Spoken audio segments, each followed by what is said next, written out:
నమస్తే. ఈరోజు కేంద్ర కేబినెట్ భేటీ జరగబోతా ఉంది. ఈ కేబినెట్ భేటీలో మంత్రివర్గ విస్తరణ పైన ప్రధానంగా చర్చ నడిచేటువంటి అవకాశం కనబడతా ఉన్నది. సో మంత్రివర్గ విస్తరణతో పాటు కేంద్ర కేబినెట్ భేటీ అంటే కేబినెట్ భేటీలో మంత్రులు మాత్రమే పాల్గొనేటువంటి అవకాశం ఉంటుంది. సో ఎవరైనప్పుడు కూడా ఇక్కడ రాష్ట్రం అయినా కానీ అక్కడ కేంద్రమైనా కానీ ఇక్కడ కొత్తగా కేంద్రం ఏమైనా చెప్తా ఉందంటే ఢిల్లీలో ఉన్నటువంటి బీజేపీ పార్టీ సహాయ మంత్రులు కూడా కొంతమంది ఉన్నారు కదా, దాంట్లో బండి సంజయ్ సహాయక మంత్రిగా పనిచేస్తూ ఉన్నాడు. సో బండి సంజయ్ లాంటి వ్యక్తులను సైతం కూడా పిలుపు ఇవ్వడం జరిగింది. కేంద్ర సహాయక మంత్రులు సైతం కూడా ఈ యొక్క భేటీకి ఆహ్వానించడం జరిగింది బీజేపీ పార్టీ. సో ఇక్కడే అసలైనటువంటి ట్విస్ట్ కనబడతా ఉన్నది.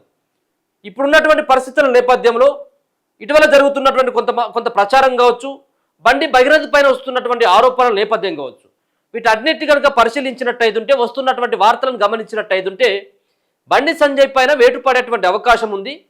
సో ఆయన మంత్రి పదవి నుంచి బర్తరఫ్ చేయబోతా ఉన్నారన్నటువంటి వార్తలు ప్రధానంగా కనబడ్డాయి.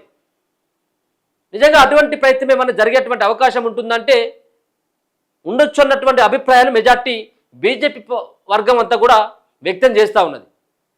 నిన్న ఇదే సంబంధించినటువంటి అంశం పైన బండి సంజయ్ని మాట్లాడించేటువంటి ప్రయత్నం చేస్తే మిమ్మల్ని మంత్రి పదవి నుంచి బర్తరఫ్ చేయబోతా ఉన్నారట, ఒక వార్తలు వస్తూ ఉన్నాయంటే ఇదంతా కూడా ఇది ఫేక్ ప్రచారం, ఇది కేసీఆర్ మీడియా చేసేటువంటి ప్రచారం, ఇది కేటీఆర్ చేసేటువంటి అనవసరమైనటువంటి పోస్టులు అని చెప్పేసి ఆయన కొట్టి పారేయడం జరిగింది.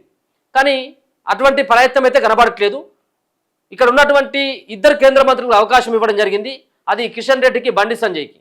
దీంట్లో ఎవరినో ఒకరిని తప్పించి మళ్ళీ అదే స్థానంలో అదే సంబంధించిన ప్లేస్ని ఫిల్ చేయడానికి మరొకరికి అవకాశం ఇచ్చేటువంటి ప్రయత్నం, అది కూడా మహిళకి ఇవ్వాలన్నటువంటి ఒక ఆలోచన చేస్తున్నారట. మరి మహిళకి ఇవ్వాలంటే ఎవరున్నారు? ఇక ఉన్నట్టయితే డీకే అరుణ మాత్రమే మిగిలి ఉన్నది. ఆమెకి ఇస్తారా? లేకపోయినట్టయితే ఈటెల రాజేందర్కి ఇస్తారా? లేకపోయినట్టయితే అరవింద్కి ఏమన్నా ఇచ్చేటువంటి అవకాశం ఉంటుందా ఒక బీసీ వర్గం నుంచి? లేకపోయినట్టు రఘునందన్ రావుకే ఇస్తారా? సో ఇది ఒక రకమైనటువంటి ప్రచారం అయితే కొనసాగుతూ ఉన్నది. చూడాలి మరి బండి సంజయ్కి వాళ్ళ కొడుకు చేసినటువంటి ఏదైతే ఆ కేసు సంబంధించింది కావచ్చు, మైనర్ బాలికని వేధించిండ్రు, వాడుకున్నాడు అన్నటువంటి ఆరోపణల నేపథ్యంలో అవసరమైనట్లయితే బండి సంజయ్ని కూడా పక్కకు పెట్టేందుకే ఒక ప్రయత్నాలు జరుగుతూ ఉన్నాయి. అందులో భాగంగానే ముందుగా బీజేపీ పార్టీ రాష్ట్ర అధ్యక్షుడైనటువంటి రామచంద్రరావుకి సైతం కూడా ఈ అంశాన్ని కేంద్రంలో ఉన్నటువంటి బీజేపీ అధినాయకత్వం తెలియజేసింది. ఇమీడియట్గా మీరు ఢిల్లీకి రావాలని చెప్పేసి పిలుపునివ్వడంతో ఊటినా నిన్న ఢిల్లీకి వెళ్ళడం జరిగింది రామచంద్రరావు. మరి ఏం జరగబోతా ఉందో ఏందో తెలియదు. సో ఈరోజు కేంద్ర క్యాబినెట్ భేటీలో ఈ నిర్ణయం ఏమైనా తీసుకుంటారా? ఇంకా చాలా నిర్ణయాలు ఉన్నాయి. మంత్రివర్గ విస్తరణతో పాటు ఆ గ్యాస్ కొరత కావచ్చు, పెట్రోల్ డీజిల్ సంబంధించిన అంశం కావచ్చు, వీటన్నిటి పట్ల కూడా ఈ క్యాబినెట్లో డిస్కషన్ చేసేటువంటి అవకాశాలు కనబడతా ఉన్నాయి. కమలం కొత్త టీం అది రాష్ట్రం నుంచి ఇద్దరు బీజేపీ పార్టీకి సంబంధించిన వ్యక్తులకి గవర్నర్ పోస్టులు కూడా ఇద్దరికి ఇచ్చేటువంటి అవకాశం కనబడతా ఉందట. రాష్ట్ర బీజేపీలో పూర్తిగా మార్పులు చేర్పులు, రాష్ట్ర బీజేపీ నేతలకు 2 గవర్నర్ పోస్టులు, కేంద్ర మంత్రి పదవులు, 2 గవర్నర్ పోస్టులు, 2 కేంద్ర మంత్రి పదవులు. నేడు జరిగే కేంద్ర కేబినెట్ భేటీనే చివరిది కావచ్చని ఊహాగానాలు. అందుకే సహాయ మంత్రులతో సహా అందరికీ పిలుపు. బండి సంజయ్ కొడుకుపై ఫోక్సో కేసు నేపథ్యంలో కేబినెట్ నుంచి తప్పిస్తారా అన్న చర్చ. ఢిల్లీ నుంచి రాష్ట్ర అధ్యక్షుడు రామచంద్రరావుకు పిలుపు. అత్యవసరంగా అస్తనాకు. రాష్ట్ర బీజేపీలో భారీ మార్పులు చోటు చేసుకోబోతున్నాయా? ఈ ప్రశ్నకు పార్టీ వర్గాల నుంచి అవునని సమాధానం వస్తుంది. త్వరలోనే కేంద్ర కేబినెట్ పునర్వ్యవస్థీకరణ జరగనున్నట్లు జాతీయ పార్టీ వర్గాల సమాచారం.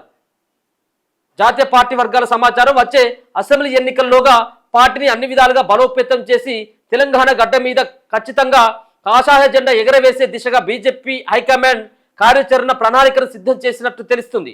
ఈ నేపథ్యంలో రాష్ట్ర బీజేపీని పూర్తి స్థాయిలో ప్రక్షాళన చేసేందుకు నిర్ణయించినట్లు తెలుస్తుంది. 3-4 నెలలకు ఒకసారి జరిగే పూర్తి స్థాయి కేంద్ర cabinet Beti council of ministers స్వతంత్ర మంత్రులు, సహాయ మంత్రులతో సహా గురువారం జరగనుంది. కేంద్ర మంత్రివర్గంలో భారీ మార్పులు చేర్పుల నేపథ్యంలో ప్రస్తుతం 72 మందితో కేబినెట్ కౌన్సిల్ ఆఫ్ మినిస్టర్ సంబంధించి ఇదే చివరి సమావేశం కావచ్చునని కూడా రాజకీయంగా ఊహాగానాలు కొనసాగుతున్నాయి. అసెంబ్లీ ఎన్నికల నేపథ్యంలో ఈ మార్పు చేర్పుల్లో తెలంగాణకు పెద్దపీట వేసే అవకాశాలున్నాయి.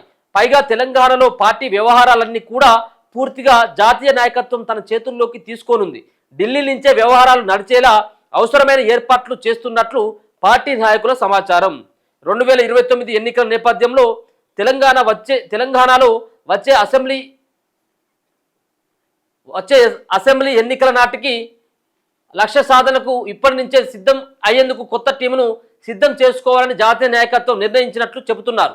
ఇందులో భాగంగా రాష్ట్రానికి చెందిన ముఖ్య నేతలకు 2 గవర్నర్ పదవులతో పాటు కేంద్ర కేబినెట్ మార్పు చేర్పుల్లో 2 కేంద్ర మంత్రి పదవులు లభించే అవకాశాలున్నాయని తెలిసింది. మంత్రి పదవులు దక్కని వారికి జాతీయ కార్యవర్గం కమిటీల్లో అవకాశం, పలువురికి వివిధ కార్పొరేషన్ల చైర్మన్లు, కేంద్ర ప్రభుత్వ సంస్థల డైరెక్టర్ పోస్టులు, ఆయా కేంద్ర బోర్డులో సభ్యులు, ఇతర నామినేటెడ్ పదవుల్లో అవకాశం దక్కొచ్చని తెలుస్తుంది. దీనికి సంబంధించి ఇప్పటికే రాష్ట్ర నాయకత్వం నుంచి జాతీయ ప్రధాన కార్యదర్శి సంస్థాగత వ్యవహారాలు బిఎల్ సంతోష్కు ప్రతిపాదనలు చేరినట్లు సమాచారం. పార్టీకి సంబంధించిన అన్ని కమిటీల్లో యువతకు ప్రాధాన్యం కల్పించి చురుకుగా ప్రభావవంతంగా కార్యక్రమాలను చేపట్టే దిశలో ముందుకు సాగాలని భావిస్తున్నట్లు తెలిసింది. బండి భగీరథపై ఫోక్సో కేసు నమోదుతో బండి సంజయ్ను క్యాబినెట్ నుంచి తప్పిస్తారా అన్న దానిపై సోషల్ మీడియాలో జోరుగా చర్చ సాగుతుంది. ఈ రకమైన ప్రచారం పార్టీపై, నేతలపై ఏ మేరకు ప్రతికూల ప్రభావం చూపుతుందనే దానిపై పార్టీలో అంతర్గతంగా జరుగుతున్నటువంటి చర్చకు కూడా ప్రాధాన్యత ఏర్పడ్డదనేది కనబడుతోంది. రామచంద్రరావుకు ఢిల్లీ పిలుపు. జాతీయ స్థాయిలో చోటు చేసుకున్న పరిణామాలకు సూచనగా పార్టీ రాష్ట్ర అధ్యక్షుడు రామచంద్రరావుకు ఢిల్లీ నుంచి పిలుపు రాగా బుధవారం అత్యవసరంగా ఆయన హస్తినకు బయలుదేరింది. రాష్ట్రంలో తాజాగా చోటు చేసుకున్న రాజకీయ పరిణామాలు, భగీరథపై వచ్చిన ఆరోపణలు, ప్రధాని మోదీ హైదరాబాద్ పర్యటన అనంతరం రాష్ట్రంలో పార్టీలో చోటు చేసుకున్న మార్పు చేర్పులు, దాని ప్రభావం, కాంగ్రెస్ ప్రభుత్వంపై ప్రజల్లో పెరుగుతున్న వ్యతిరేకత, పార్టీ పరంగా నిర్వహిస్తున్న కార్యకలాపాలపై రామచంద్రరావు నివేదికలు సమర్పించినట్టు తేలింది. దీనికి అనుగుణంగా జాతీయ నాయకత్వం కూడా తగిన చర్యలు చేపట్టవచ్చని చెప్పేసి తెలుస్తా ఉన్నది. ఇలా 2 రకాలైనటువంటి అంశాలు కనబడతా ఉన్నాయి.